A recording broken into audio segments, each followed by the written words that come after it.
آج کے شو میں. اور پنڈورا باکس کھل گیا. 90 ممالک کی 330 طاقتور شخصیات کے بیرون ملک اثاثے 700 پاکستانیوں کی آف شور کمپنیاں بے نقاب. پنڈورا لیکس تحقیقات FBI FIA اور نیب کا کڑا امتحان. السلام علیکم. پس پردہ حقائق سنسنی خیز انکشافات پروگرام بے نقاب میں ہوں آپ کے ساتھ سیفان خان. ناظرین آج پنڈورا لیکس کے حوالے سے ہم گفتگو کریں گے. جو احتساب کا جو اس میں پہلو ہے اس پر پروگرام میں آگے چل کر بات ہوگی کہ کس طرح سے اس سلسلے میں احتساب آیا ہوگا بھی یا نہیں ہوگا. پاناما کے بعد ہم نے سنا تھا کہ نیب نے انکوائری لانچ کی تھی دسمبر 2017 میں ایک پریس ریلیز کی صورت میں. 435 نام بتائے تھے کہ ان کے خلاف ہم انکوائری کر رہے ہیں. اس انکوائری کا کیا ہوا, انویسٹیگیشن ہے کیا ہوا, یہ آگے چل کے آپ کو پروگرام کے حصے میں بتائیں گے. لیکن بڑے اہم سوالات ہیں. جیسے میں بھی پرائم منسٹر صاحب کی ٹویٹ دیکھ رہا تھا تو وہ کہتے ہیں کہ جو رقم ہے جو اس طرح کی چلی جاتی ہے ڈیولپنگ, جو ایسٹ انڈیا کمپنی کی مثال دیتے ہیں وہ اس میں, اور کہتے ہیں $7 ٹریلین جو کوٹ کرتے ہیں. It's staggering $7 trillion in stolen assets parked in largely offshore tax havens. اور پاکستانیوں کا کتنا بھی اگر ہم اندازے لگائیں, کیونکہ کوئی حتمی ہمیں نہیں پتا کہ کتنی رقم ہے, جب آف شور کمپنیز کا معاملہ پنڈورا لیکس کا سامنے آیا ہے تو پھر اندازے شروع ہو جاتے ہیں. میں ایک کتاب پڑھ رہا تھا کل شبر زیدی صاحب کی, جو blessing in disguise Panama leaks کے نام سے انہوں نے لکھی تھی, 2017 میں پبلش ہوئی تھی. اس کتاب میں انہوں نے کچھ اماؤنٹ بتایا کہ ایکسپورٹ کمیشن 25 سال کا اگر آپ لے لیں, امپورٹ کمیشن پچھلے 25 سال کا لے لیں, اور اس کے ساتھ آپ اس میں جو پیسہ پاکستان سے گیا ہے وہ GDP کا 3 سے 5% انہوں نے سالانہ لیا ہے, 25 سال کا $50 ارب بنا ہے. اور وہ کہتے ہیں یہ سب ملا کے جو لیجیٹیمیٹ منی ہے وہ $115 ارب ہے, اور اگر اس میں کرپشن کا پیسہ ڈال دیں تو وہ تقریباً $150 ارب بن جاتا ہے. اب ایک ایسا ملک ہے, میرے ساتھ اس پر ڈاکٹر اشفاق حسن صاحب موجود ہیں جو کہ سینئر اکانومسٹ ہیں, آپ خود بھی اس وقت فیڈرل گورنمنٹ کے ایڈوائزر رہے ہیں اکانومی, ہمیں جوائن کریں. آپ کا بہت خوش آمدید کہیں گے ڈاکٹر صاحب, آپ کو پروگرام میں خوش آمدید کہتے ہوئے. آپ سے کہ ہم نے یہ اکثر آپ سے جب بھی ہم نے گفتگو کی ہے ہم نے سوال یہ پوچھا ہے کہ سر پاکستانی قرضے اتنے بڑھ گئے, ہم ملک کس طرح چلائیں گے؟ سر پاکستان میں پاورٹی ریٹ ادھر چلا گیا, ملک کس طرح چلائیں گے؟ اب ہم کہتے ہیں اتنے پاکستانیوں کے 700 پاکستانیوں کے وہاں پیسے ہیں نہیں ہیں, وہ تو ہمیں نہیں پتا, آف شور کمپنیز ہیں, اور کرپشن کا بھی اس میں عنصر ہو سکتا ہے. تو کیا یہ معاشی ترقی یا ملک اور کرپشن ساتھ چل سکتے ہیں؟ یہ جو ایک طرف ہم کہتے ہیں قرضوں میں ڈوب گئے, ایک طرف ہم فورن ریزروز کے لیے رو رہے ہیں, اور ایک طرف ہم کہہ رہے ہیں اتنے پاکستانیوں نے اتنے اثاثے بنا لیے باہر, یہ ممکن ہے دونوں چیزیں ساتھ چلیں پیرالل؟ اشفاق صاحب دیکھیں ساتھ تو چل سکتی ہیں, لیکن وہ ایک دوسرے کا اینٹائی ہوگا.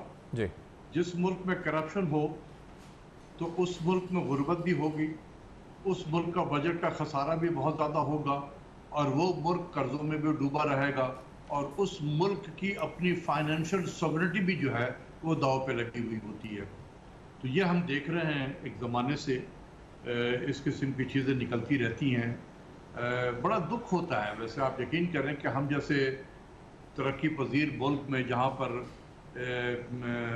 غربت بھی ہے, بے روزگاری بھی ہے, مہنگائی بھی بہت زیادہ ہے, لیکن ہمارے جو طاقتور لوگ ہیں وہ کس طریقے سے ٹیکس کو اپنا بچانے کے لیے ٹیکس ہیون تلاش کرتے ہیں, اور اپنے جو پیسے ہیں چاہے وہ جائز طریقے سے بھی ہو چاہے وہ ناجائز غلط طریقے سے بھی ہو, وہ وہاں پہنچا کر اور اپنے بچوں کے لیے کے مستقبل کے لیے وہ انتظام کر دیتے ہیں. انہیں قوم کے بچوں کا مستقبل جو ہے وہ عزیز نہیں ہوتا ہے, ان کو اپنے بچوں کا مستقبل جو ہے وہ عزیز ہوتا ہے. اسی لیے میں کہتا ہوں کہ ہماری سیاست میں unfortunately personal interest has taken over the national interest. اس لیے ہمارے ملک میں جو تباہی آپ دیکھ رہے ہیں اس کی وجہ یہی ہے کہ ہمارے نزدیک پرسنل انٹرسٹ جو ہے وہ زیادہ سپریم ہے compare to our national interest. اچھا ڈاکٹر صاحب ایک پہلو اور تھوڑا آپ نے بھی بتایا نا ٹیکس ہیون میں ڈال دیتے ہیں پیسہ, کیوں یہاں سے پیسہ جو جاتا ہے ٹیکس ہیون میں, پہلے تو یہ کہ قانونی ہوتا ہے یا یہ غیر قانونی ہوتا ہے, یا یہ مورلی ایتھیکلی غلط ہے یا لیگلی بھی غلط ہے؟ یہ تھوڑا سا ناظرین کو کلیئر کرتے چلے نا تاکہ ہم پہلے اس کو سیٹ کر دیں, کیا ہے معاملہ؟ دیکھیے بات یہ ہے کہ اگر آپ نے وہاں پر کوئی کمپنی آپ نے آف شور میں بنایا, اور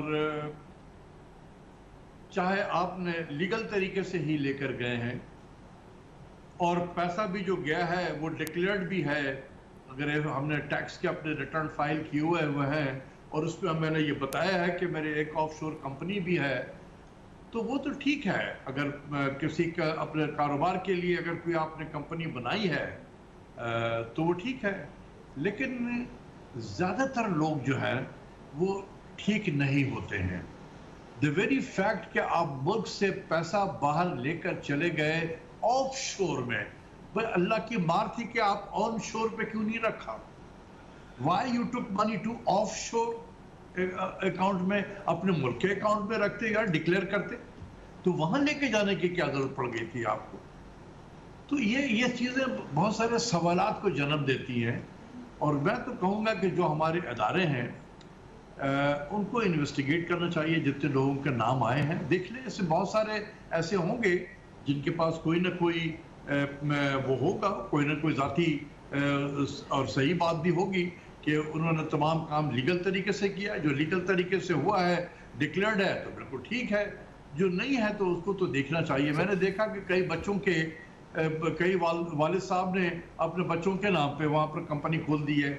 تو بھئی اب بچے اتنے عمر کے ہیں کہ اتنا کمانا شروع کر دیا ہے کہ انہوں نے آف شور میں لا کے اپنی کمپنی بنا لی ہے. تو جنرلی دیکھا جاتا ہے کہ جو ہم کرپشن جب کرتے ہیں تو یا بیوی کے نام پہ ہوتا ہے یا بچوں کے نام پہ ہوتے ہیں یہ پیسے, تو پھر ہم بڑے آسانی سے کہتے ہیں بھئی یہ بیوی کا ہے, مجھے تو نہیں پتا, یہ میرے بچوں کا ہے, جا کے بچوں سے پوچھو. اچھا ڈاکٹر صاحب, اس میں اگر تھوڑا سا اور ہم مطلب سمجھنے کی, میں آپ سے سمجھنے کے نہیں کہہ رہا ہوں, ایک جیسے ریزن میں پڑھ رہا تھا جو پیپرز اس میں نظر سے گزرے, تو ایک شخص نے یہ لکھا ہوا تھا ریزن کہ جی these companies are quick and easy to form and easy to operate. ایک نے یہ لکھا ہوا تھا کہ پاکستان میں کیونکہ Pakistani economy is mostly undocumented, red tape is proviso, making things difficult for businesses to function smoothly. اور اس نے آگے لکھا جی کہ there is an incentive in avoiding taxes instead of paying them, things are made difficult for those who want to comply with the laws in Pakistan. تو ہم یہ کرتے ہیں کہ ہم آسان رستے پہ چلے جاتے ہیں آف شور کے اوپر. اور کچھ لوگ ایسے تھے جو کہہ رہے تھے کہ ہم کوئی ایسٹ بیچ رہے تھے تو اس کا سیلز پروسیڈ آنا تھا, اس لیے ہم نے آف شور بنا لی. ایسی مثال آئی ہے. یہ اس طرح کی ہیں کلاسیفیکیشن یا یہ پیورلی کرپشن ہوتی ہے؟ کیا اس کا پرسنٹیج ہم کہہ سکتے ہیں, کیا ہوگا اس میں؟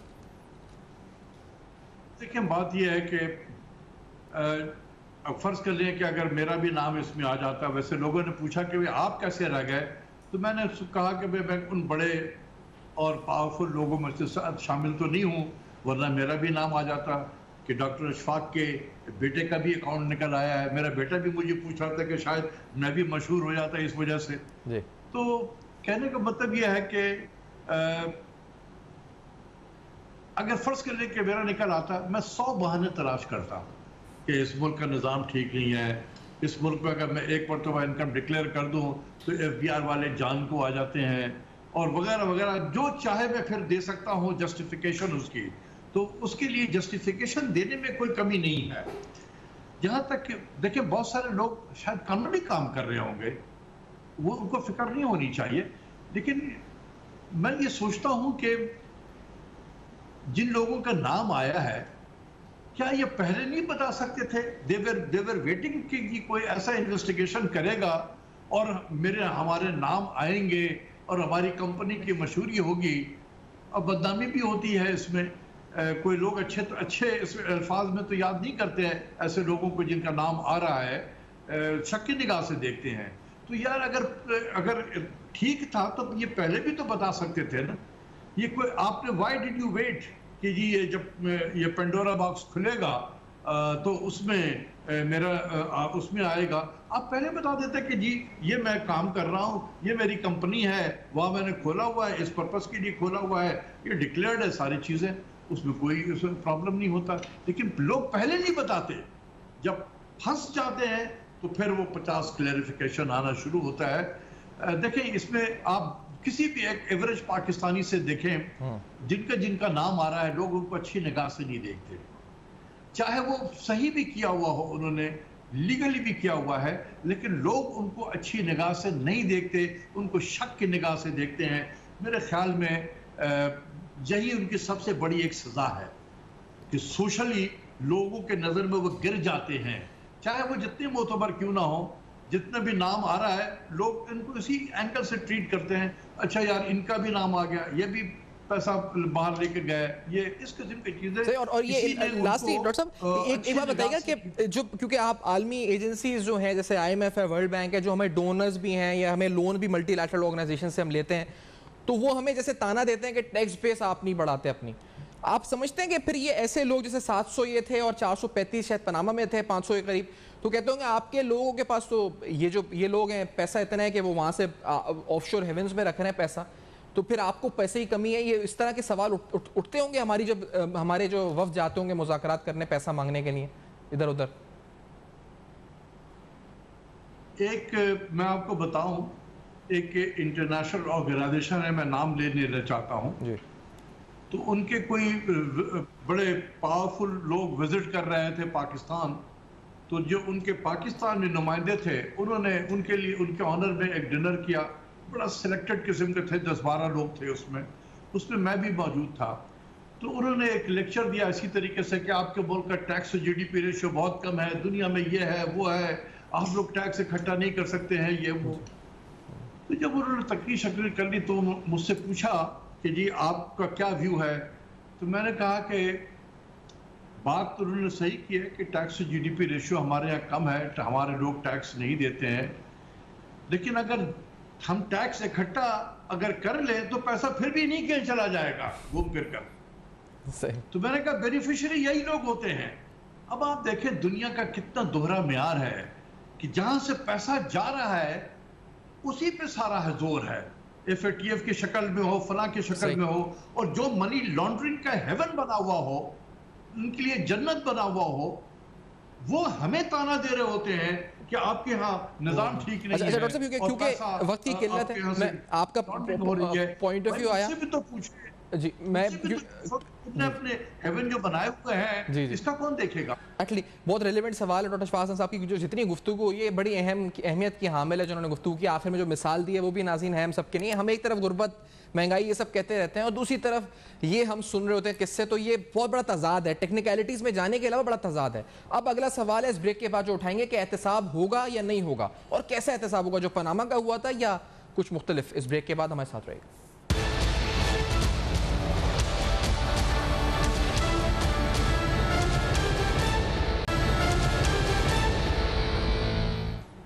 Welcome back. آپ دیکھ رہے ہیں بے نقاب، اور آج بے نقاب میں آپ کے سامنے تفصیلاً ہم بہت سے اہم سوالات اٹھا رہے ہیں. کچھ معاشی پہلو سے ڈاکٹر شفاعت حسن صاحب کی گفتگو آپ نے سنی ہے. میں ایک کتاب کا حوالہ دے رہا تھا شبر زیدی صاحب کی جو سامنے تھی میرے، اس میں 115 ارب ڈالر انہوں نے اسٹیمیٹ کیا تھا کہ پاکستانیوں کا پیسہ باہر ہے، اس میں کرپشن کا پیسہ شامل نہیں ہے، اگر کریں تو 150 ارب ڈالر ہے. اس سے آگے بڑھتے ہیں. آج ایک سیل بنایا گیا ہے، اس میں FIA، نیب اور FBI شامل ہے. پرائمری رسپانسبلٹی تو ویسے FBI کی ہے، لیکن نیب نے 2017 میں بھی ایک انکوائری پاناما کے جو آف شور کمپنیز کے مالکان جن کے نام آئے تھے 435، ان کے خلاف بھی شروع کی تھی. وہ ابھی کدھر پہنچی ہے؟ تو یہ اب پنڈورا باکس کھل گیا نیا. میں عمار مسعود صاحب کو خوش آمدید کہوں، سیاسی طرز نگار بھی ہیں، معروف صحافی بھی ہیں. ہمارے ساتھ فاروق حمیدہ سابق ڈائریکٹر نیب ہیں لاہور کے، اور ہمارے ساتھ جناب عمران شفیق صاحب جو کہ سابق پروزیکیوٹر نیب ہیں اسلام آباد اسٹوڈیوز میں. تینوں کو خوش آمدید کہتے ہوئے پہلے فاروق حمید، کیا یہ جو وزیر صاحب نے نوٹس لیا ہے، انسپیکشن ٹیم بنا دی ہے، آپ اس خبر کو کیسے دیکھتے ہیں؟ کچھ ہوگا یا یہ صرف ایک خبر ہے، بس ہم سنیں اور 2 دن بعد 3 دن بعد ہم بھول جائیں؟ فاروق حمید صاحب. بسم اللہ الرحمن الرحیم. بہت شکریہ. پہلے تو میں سمجھتا ہوں کہ جتنی سینسیشنلزم وہ کریٹ کی گئی تھی 2 دن پہلے کہ پتہ نہیں کیا ہوگا، کتنے سیاستدان ہوں گے، کتنے اور لوگوں کے نام آئیں گے، لیکن وہی ہوا. 6 سے 7 سیاستدان تھے، شاید اس سے بھی کم، اور 6 سے 7 جو ہیں وہ ریٹائرڈ سینئر افسر، باقی 3-4 میڈیا گروپ اونرز، اور اس کے علاوہ بزنس مین ہوں گے، پرائیویٹ سٹیزن وغیرہ وغیرہ. دیکھیں میں یہ کہتا ہوں کہ یہ بیسکلی ذمہ داری جو ہے وہ تو FBR کی بنتی ہے. نیب نے بالکل 2017 میں خبر آئی تھی کہ انہوں نے یہ پہلے پاناما پیپر میں کیا تھا کہ پاناما لیکس کے اوپر، لیکن اس کے بعد یہ ہمیں کوئی فالو کا اتنا معلوم نہیں ہوا کہ what happen to those cases. ہاں اتنا ضرور معلوم ہوا کہ ایک ایمنسٹی اسکیم آئی تھی، اور اس میں 2.5% تھا یا 3% تھا، جس میں ان لوگوں نے اپنے ایسٹ کو وائٹ کرنے کے لیے وہ فائن پے کیے تھے. FBR کو 100-150 ارب روپے اکٹھا کیا گیا تھا، اور اس کے بعد دیٹ واز دی اینڈ. تو چلیں اس بہانے 150 ارب تو. اور اس دفعہ کیا ہوگا ابھی بھی؟ اس دفعہ آپ کو لگتا ہے یہ کنکلوژن تک پہنچے گی؟ جی